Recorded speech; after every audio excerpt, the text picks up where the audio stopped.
Առաջիկայում ընտրություններ են, իսկ ընտրական օրենսգիրքը չի սահմանում բավարար մեխանիզմներ դիտորդական առաքելություններ կատարողների համար։ Օրենքում փոփոխություններ իրականացնելու համար ազգային ժողովն արտահերթ նիստ է գումարել։ Նախատեսվող փոփոխությունները ներկայացնում է նիստը նախաձեռնող պատգամավորների ներկայացուցիչ Արուսյակ Ջուլհակյանը։ Գործող Հայաստանի Հանրապետության ընտրական օրենսգիրքը չի սահմանում բավարար եւ արդյունավետ իրավական մեխանիզմներ դիտորդական առաքելությունների եւ դիտորդների կողմից քաղաքական չեզոքության եւ անկողմնակալության պարտականության պատշաճ կատարման վերահսկումը եւ ապահովումը երաշխավորելու համար։ Ներկայացված օրենսդրական նախաձեռնությունը միտված է նշված բացի շտկմանը,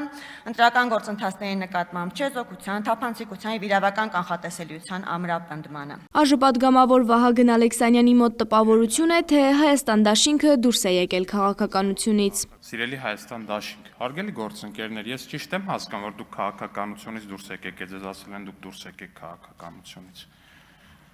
Խեմ ես հարց տալիս, որովհետև իմ մոտ այս տպավորությունը առնվազն, որ դուք քաղաքականությունից դուրս եք եկել, ձեզ հրահանգել են, ասել են դուք դուրս եկեք քաղաքականությունից, հիմա քաղաքականությամբ զբաղվում է ռուս օլիգարխի կուսակցությունը, ըստ երևույթին գնահատելով ձեր անցողիկ շեմը հաղթահարելու շատ ցածր շանսերը։ Խոսքն ընդհատվում ու վիճաբանություն է սկսվում խորհրդարանում։ Մի խոսեք տեղից, երբ որ ես այստեղից խոսում եմ, խոսելու բան ունեք, գնացեք ուրիշ տեղերից։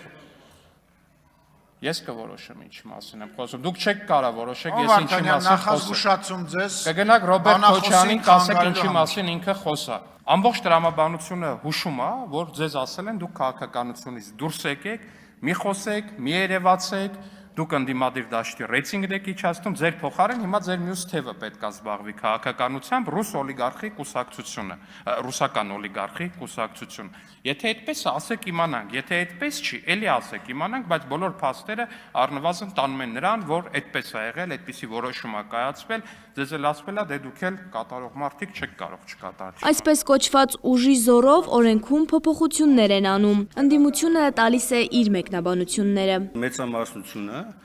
անկախ ամեն ինչից արհամարելով բոլոր ժողովրդավարական նվազագույն կանոնները, իրավական նվազագույն պարտավորությունները որոշել է ուժի զորով, այսպես ասած, այս նախաձեռնությունն առաջիկա ընդամենը մի քանի ամսից սպասվող ընտրություններում իրականացնել փոփոխություն։ Բովանդակության մեր ֆրակցիայի ելույթի մասին կանրադառնում արդեն ֆրակցիայի ելույթում։ Կարճ ասած ռեժիմը խոճապի մեջ է, էլի։ Հայաստան դաշինքը բոյկոտում ու լքում է դահլիճը։ Մենք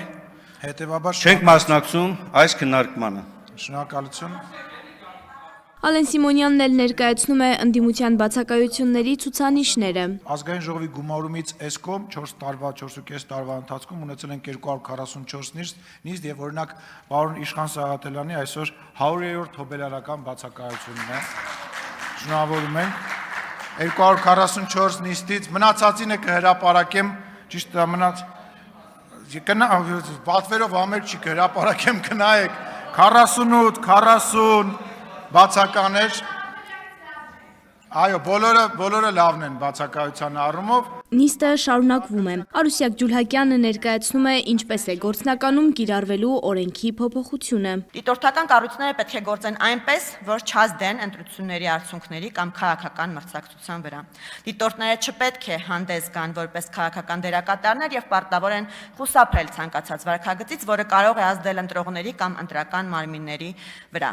Դիտորդների քաղաքական չեզոքությունը դիտվում է որպես ազատ եւ արդար ընտրությունների ինստիտուցիոնալ երաշխիք։ ԱԺ պատգամավոր Լիլիթ Մինասյանի համոզմամբ իշխող մեծամասնությունը տարիներ շարունակ արել է ընտրական օրենսգրքում փոփոխություններ, ինչը եղել է իշահ բնակչության։ Մենք այս տարիների ընթացքում մի տեսակ հակասության մեջ ենք, իշխանությունն է պաշտպանում, որ ազատ արդար ընտրություններ տեղի ունենան, իսկ որոշ հակաժողովրդական տարեր հիմնականում փորձում են այդ ազատ արդար ընտրությունների վրա ստվեր նետեն։ Հասկացել ենք, որ հիբրիդային սպառնալիքի նաև մի տեսակ կա ընտրություններից հետո դելեգիտիմացնել ընտրությունները, ցույց տալ, որ ընտրական process-ը անցել է ոչ իրավաչափ,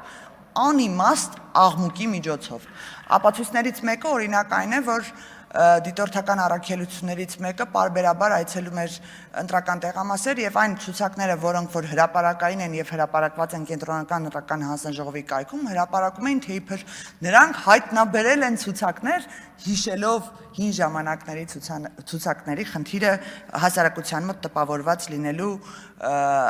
առիթը կամ ինչ որ բաներ, որոնք ընտրական խախտումներ չեն։ Առաջինից երկրորդ ընթերցում ընկած ժամանակահատվածում առաջարկվում է անկողմնակալ դիտորդություն ապահովելու նպատակով հավատարմագրման համար դիմումներ ներկայացնելու ժամկետներում իրականացնել փոփոխություններ։ Մենք որոշել ենք նույնացնել դիտորդական առաքելությունների հավատարմագրման դիմումի վերջնաժամկետը կուսակցությունների գրանցման դիմումի ներկայացնելու վերջնաժամկետի հետ եւ դրա տրամաբանությունը այն է, որ քանի որ Ընտրական օրենսգրքի 23-րդ հոդվածով սահմանվում է, որ դիտորդական առաքելությունները եւ դրանցում ներգրաված դիտորդները իրավունք չունեն նախընտրական քարոզչությանը մասնակցել, կատարել քարոզչություն, սակայն այնտեղ իրենց վերջնաժամկետը դիտորդ դառնալու բավականին փոքր է, այսինքն կարող են քարոզչության ամբողջ ընթացքում իրենք զբաղվել քարոզչությամբ, հետո քվեարկությունից առաջ 10 օր առաջ գալ, ասել, դե հիմա ես արդեն դարձա դիտորդ եւ դիտորդի շապիկ հագնել այսպես ասած եւ սկսել արդեն մասնակցել ընտրություններին որպես դիտորդ։ Հայաստանի Հանրապետության ընտրական օրենսգիրք սահմանադրական օրենքում փոփոխություններ եւ լրացումներ իրականացնելու որոշումն ընդունված է։ Շողեր Ղլիջյան, Արմալուր։